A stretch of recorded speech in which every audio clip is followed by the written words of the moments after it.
오늘은 이제 이스라엘 왕에 대해서 이제 3명이나 등장합니다. 그러니까 이스라엘 끝입니다.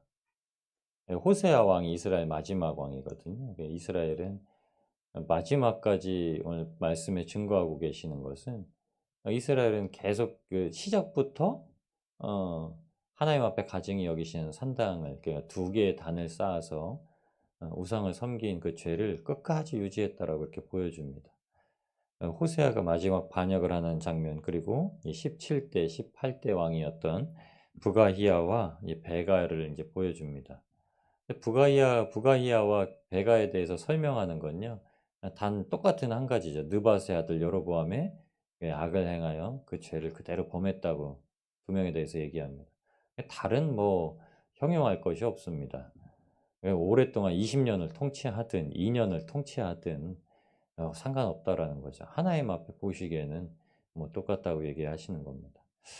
요한복음 3장에 보시면 하나님께서 세상을 이처럼 사랑하셔서 우리를 구원하신 사건 가운데 예수님의 십자가에 대한 구원과 심판에 대한 말씀이 이제 19절부터 이하 말씀으로 나오는데, 그 말씀이 이렇습니다. 요한복음 3장 19절 말씀입니다.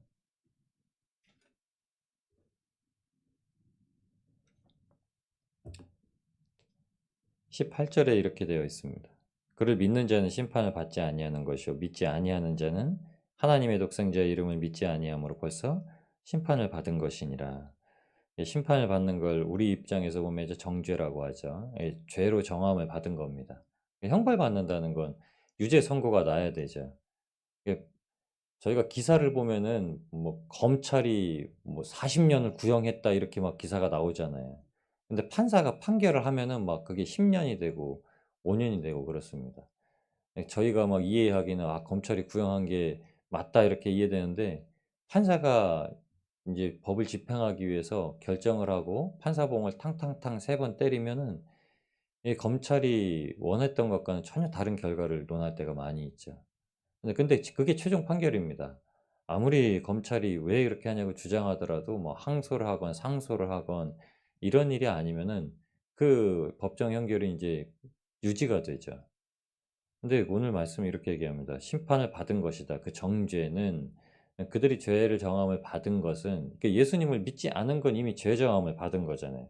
근데 그 이유에 대해서 요한복음은 잘 설명합니다. 19 절에 "그 정죄는 이것이니 곧 빛이 세상에 왔을 때 사람들이 자기 행위가 악함으로 빛보다 어둠을 더 사랑한 것이니라. 악을 행하는 자마다 빛을 미워하여 빛으로 오지 아니하나니 이는 그 행위가 드러날까 함이라.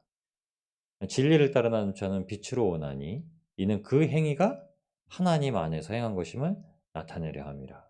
아멘. 빛은 예수 그리스도시죠. 사람들은, 예수님은 예수님 스스로 당신을 사랑하셔서 이 땅 가운데 오지 않으셨죠. 세상을 사랑하셔서 이 땅 가운데 오셨죠. 그러니까 사랑이 외부로 나아가죠. 그러니까 예수님께서 우리에게 주신 세 계명, 큰 계명도 그겁니다. 하나님을 사랑하고 이웃을 사랑하라. 그러니까 그 사랑에는 내가 배제돼 있죠. 근데 중요한 거는 나를 사랑하는 것이 아니라 구원받은 그 중심의 나가 필요합니다. 왜냐하면 내 몸과 같이 내 이웃을 사랑하라. 그러니까 우리가 구원받았다는 중심이 필요하죠. 근데 빛으로 오지 아니하는, 이 심판받고 정죄받는 부류는 뭐라고 얘기하시냐면 자기 행위가, 자기 행위가 악함으로 빛보다 어둠을 더 사랑한 거죠. 그러니까 자기 행위에 여전히 얽매여 있는 것. 이스라엘의 두 왕한테 끝까지 가면서 계속 보여주는 것입니다. 아시겠지만은 인제 어 열왕기에 보여준 이스라엘 왕들의 행보는 계속 느밧의 아들 여로보암의 죄를 따라서 행한 겁니다. 우리의 삶에 뭐 이런 길은 없겠죠. 그냥 뭐 나쁜 일을 좋아하는 사람이 어디 있습니까? 이 세상에 나쁜 일을 좋아하는 사람이 없죠. 근데 처음에 시작이 무엇인가 잘못됐을 때 이 북이스라엘의 시작은 반역이죠. 그러니까 계보가 아니죠. 이렇게 족보를 따르지 않은 겁니다. 그 족보를 따르지 않았으니까 계속 정권이 바뀌죠. 그러니까 지금 우리나라는 이 모든 나라가 그렇잖아요. 정권이 계속 바뀌잖아요. 연임을 하기도 하는 나라가 있지만 미국처럼 계속 정권이 바뀌면서 대대로 바뀝니다. 뭐 5대 대통령, 6대 대통령, 뭐 10대 대통령, 12대 대통령 쭉쭉쭉쭉 넘어가잖아요. 그럴 때마다 새롭게 시작한 게 있는데, 예, 하나님께서 이스라엘에게는 다른 족보로 시작되는, 다른 혈통으로 말미암아 시작되는 왕조도 다 시작과 똑같다. 여로보암과 똑같다. 이렇게 얘기합니다. 예, 우리가 아담의 죄로 다 동일하게 죽는 것과 똑같다고 말씀하시죠. 예, 우리가 하나님 앞에 보시기에는 어떨까? 우리가 아무리 좋은 혈통과 좋은 가문에 태어났더라도 하나님 보시기엔 어떤 존재인가? 과연 그 행위가 내 행위를 주장하려고, 내가 나를 사랑하여서 하는 것들로 말미암아 빛으로 나오기를 싫어하는 건지, 아니면 그 행위가 오직 예수 그리스도 안에서 행한 것임을 드러내게 하기 위해서 빛으로 나오기를 즐거워하는 자인지, 이 두 가지로 비춰지는 거죠. 하나님은 빛이시죠. 그래서 에덴의 동산에서 아담과 하와가 하나님의 음성을 들었다는 건 하나님의 그 영광의 얼굴, 광채가 비쳤다는 거죠. 왜냐면 그때 숨은 거죠. 빛에서 숨은 거죠. 아담과 하와가. 왜 숨었냐면 부끄러워서 그렇죠. 요한복음에 보면 이게 자기 행위가 악함으로. 그러니까 행위가 악한 것이, 악한 건 항상 부끄러움이라는 거죠. 드러내지 않으려고 한다는 거죠. 이스라엘 왕들의 행동이 이랬습니다. 그리고 이스라엘 왕들의 행동을 이렇게 보여주고 이제 유다 왕에 대해서 보여주시죠. 요담 왕에 대해서 보여주십니다. 요담 왕까지 오게 되는 네 명의 왕에 대해서 이제 앞에 살펴보신 왕에 대해서 하나님께서 이렇게 좀 칭찬을 하시죠. 예, 그 왕들이 누가 있냐면 이제 아하스 왕부터 시작해서 요하스 왕입니다. 요아스, 그다음 아마샤, 그다음에 지금 오늘 나왔던 요담의 아버지 아사랴. 아사랴는 여기 보시면 23절 시작할 때 아사랴의 제50년 이렇게 표현되잖아요.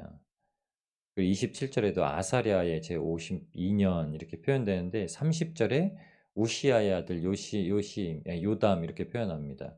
아사랴가 우시아예요. 똑같은 왕입니다. 아사랴는 우시아. 비슷한 뜻을 가지고 있어서 사람들이 혼동해서 이 명칭을 잘못 기록했을 수도 있다라고 뭐 얘기를 하는데, 아사랴는 우시야. 그러니까 다른 계보에서 난 게 아니라 그 아들입니다. 그냥 계속 이어지는, 유다의 계보는 계속 이어지니까, 아들로서 이어지니까요. 예, 아사랴가 우시야다.